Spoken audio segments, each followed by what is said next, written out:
Hello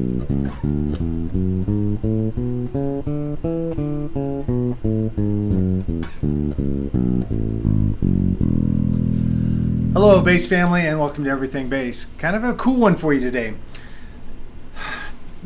When you're playing eighth notes, like two eighth notes, and then you have to play an eighth note triplet.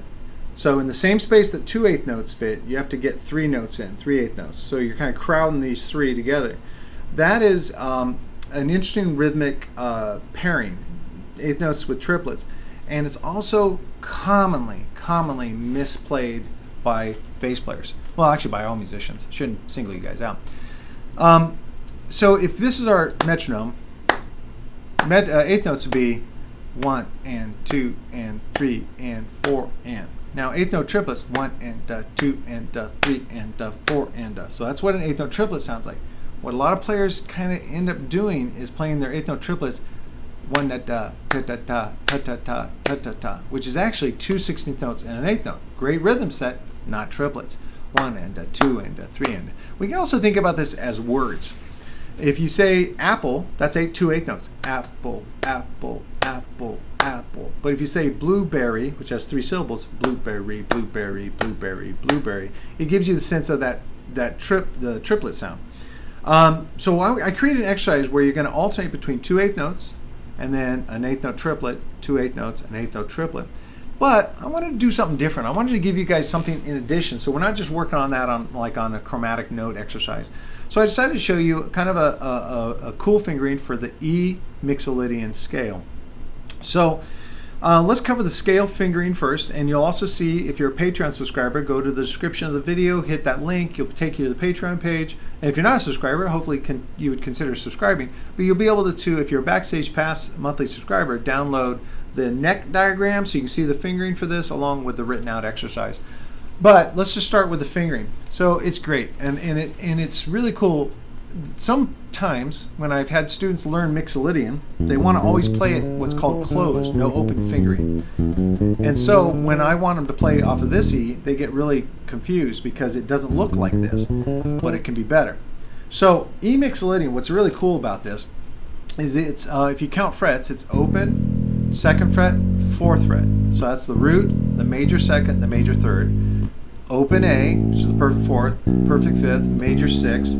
The D is the minor 7. That's the Mixolydian 7. Now, I don't recommend using the open D, and I'll explain why in a second, but let me get you the fingering. So, with most hands, again, your hand might be smaller, you might shift a little, but you can play open, then index, ring, open, index, ring, pinky. Now, shift up with your middle finger, and now you can play the closed Mixolydian shape that you're probably familiar with.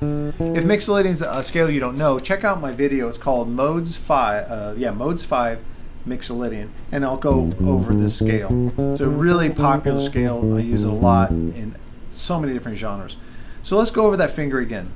Open, second, fourth fret, open, 2, 4, 5th fret, shift up, and just play Mixolydian from the root up to the octave. That's a 2-octave fingering. It gets me from this E to this. Now the question might be, why don't I use the open D? I use the open E and the open A. Well, this is great because I can play all these different patterns down here. Now if I use the open D and I have to jump up here, that's kind of disjointed. See how that open D is way here, but my next movement's here? It's not really conducive to me playing like a threaded, like a passage. Here, by putting the fretted note, because I'm heading up this string, I get this. Now I can play melodies.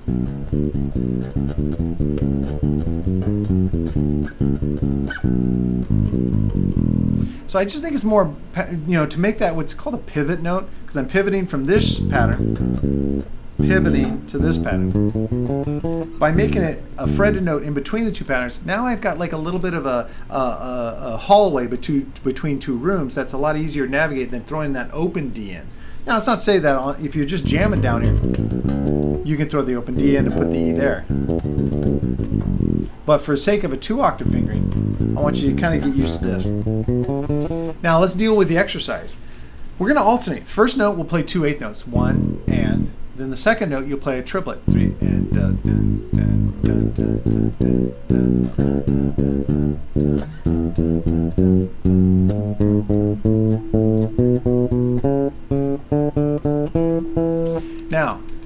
That's how it should sound. What you don't want to do is this. This is a no-go. I don't want you learning this one for triplets. This is a bad version. So that's not triplets. That's 2 16th notes and 8th notes. So you want that feeling of the ba da da da da da da da da da da da da da da.